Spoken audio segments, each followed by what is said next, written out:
नमस्कार, मैं रचना Sharma Chardikla dam TV देख रहे सभी दर्शकों का स्वागत करती हूं। आप देख रहे हैं हरियाणा के समाचारों की शुरुआत से पहले एक नजर आज के मुख्य सुर्खियों पर।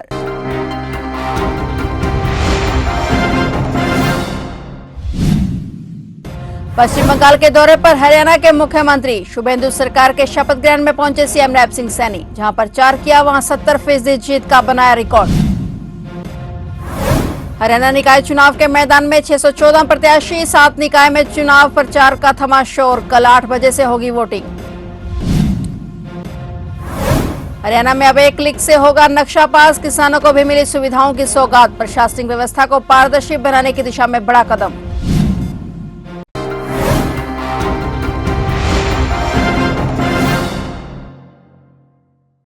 और अब समाचार विस्तार से।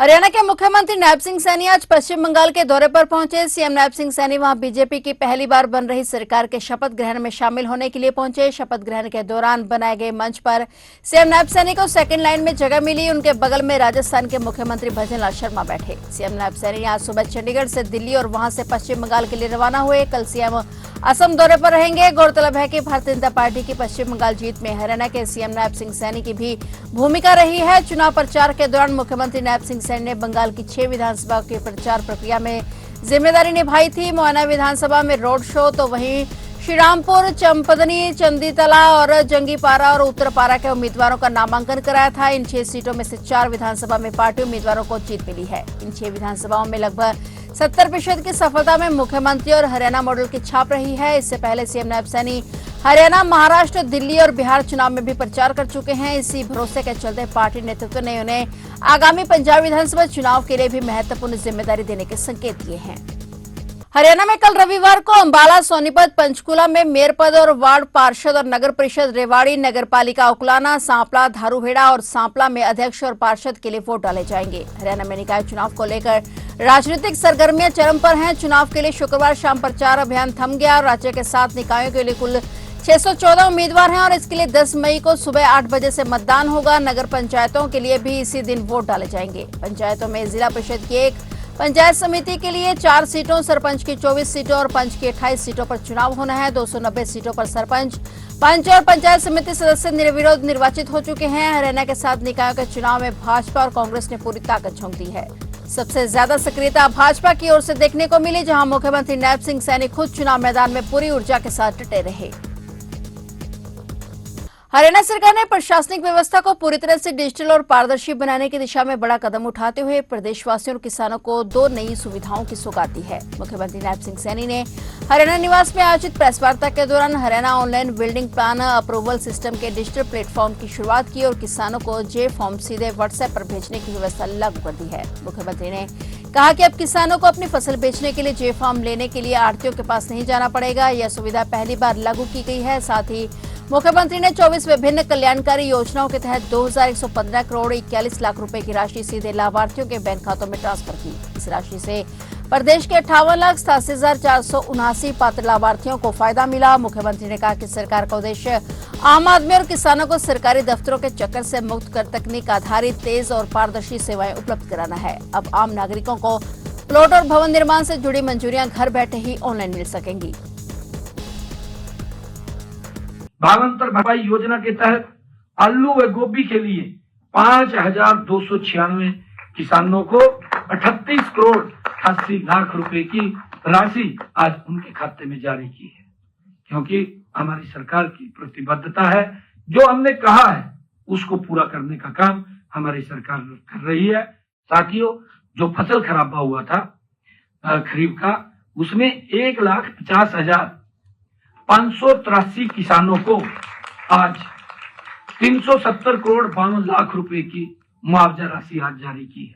मुझे यह बताते हुए खुशी हो रही है कि आज से हम किसान भाइयों के व्हाट्सएप पर जे फार्म भेजने का शुरुआत आज हो जाएगी। आज उनके पास जाएंगे, वो कोई भी उसका लाभ लेना चाहे जे फार्म का, क्योंकि अब बैंक से भी अगर कोई किसी ने लोन लेना है तो बैंक के अंदर भी वो दिखाएंगे, कम से कम उसकी इनकम ये खड़ी होगी।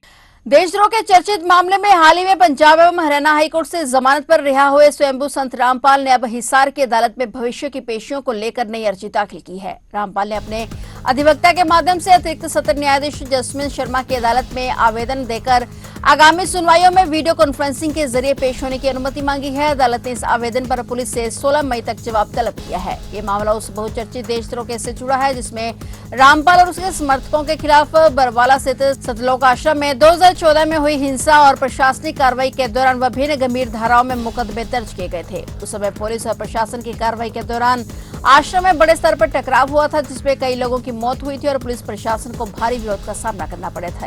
इसके बाद रामपाल के खिलाफ देशद्रोह समेत विभिन्न आपराधिक धाराओं में मामले दर्ज किए गए थे। उल्लेखनीय कि रामपाल लंबे समय तक जेल में रहने के बाद हाल ही में हाईकोर्ट से जमानत पर रिहा हुआ है। 16 मई को होने वाली सुनवाई में अदालत पुलिस का पक्ष सुनने के बाद वीसी पेशी की मांग पर निर्णय ले सकती है। रामपाल 4 आपराधिक मामलों में जिला अदालत से बरी हो चुका है जबकि हत्या के 2 मामलों की मिली उम्र कैद की सजा को पंजाब एवं हरियाणा हाईकोर्ट ने निलंबित किया हुआ है।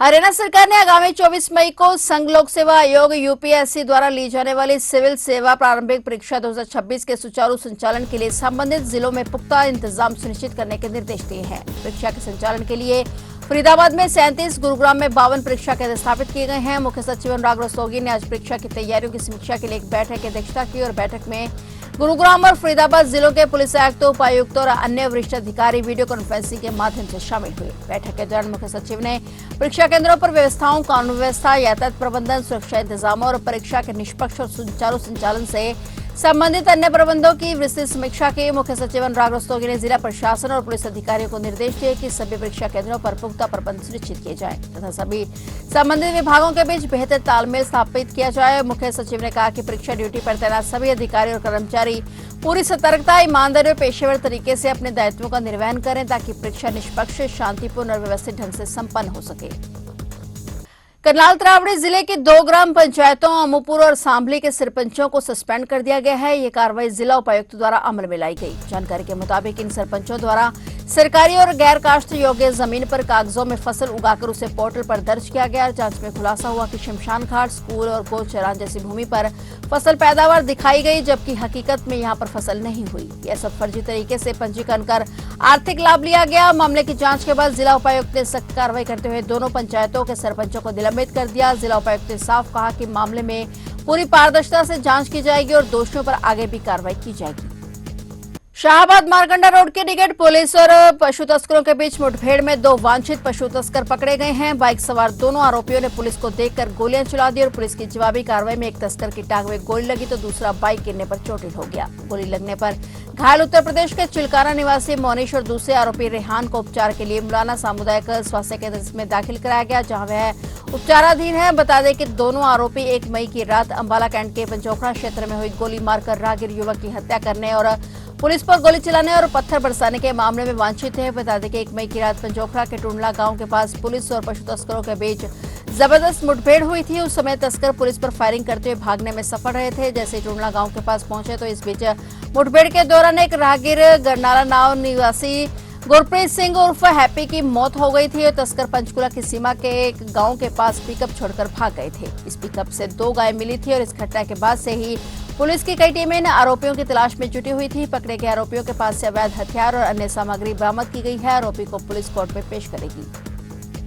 पाकिस्तान के लिए जासूसी करने के गंभीर आरोपों में घिरे यूट्यूबर ज्योति मल्होत्रा अब जमानत के लिए सुप्रीम कोर्ट का दरवाजा खटखटाएगी। हिसार की सेंट्रल जेल 2 में करीब 1 साल से बंद ज्योति की जमानत याचिका को स्थानीय अदालत और पंजाब एवं हरियाणा हाईकोर्ट पहले ही खारिज कर चुके हैं। ज्योति मल्होत्रा को 16 मई 2025 को हिसार के सिविल लाइन थाना में दर्ज एक एफआईआर के आधार पर गिरफ्तार किया गया था। पुलिस और जांच एजेंसियों का आरोप है कि ज्योति अपनी पाकिस्तान यात्रा के दौरान दिल्ली स्थित पाकिस्तानी उच्चायोग के एक अधिकारी एहसान उर रहीम उर्फ दानिश के संपर्क में आई थी और इसके साथ ही एजेंसियों को आशंका है कि इस संपर्क के जरिए राष्ट्रीय सुरक्षा से जुड़ी संवेदनशील सूचनाओं का आदान प्रदान किया गया है। ज्योति मल्होत्रा के वकील ने बताया कि वे अब सुप्रीम कोर्ट में विशेष अनुमति याचिका दायर करने की तैयारी कर रहे हैं। तो आप देख रहे थे हरियाणा के समाचार और नए समाचारों के साथ फिर से हाजिर होंगे। तब तक के लिए देखते रहिए चढ़ती कला टाइम टीवी और मुझे दीजिए इजाजत। धन्यवाद।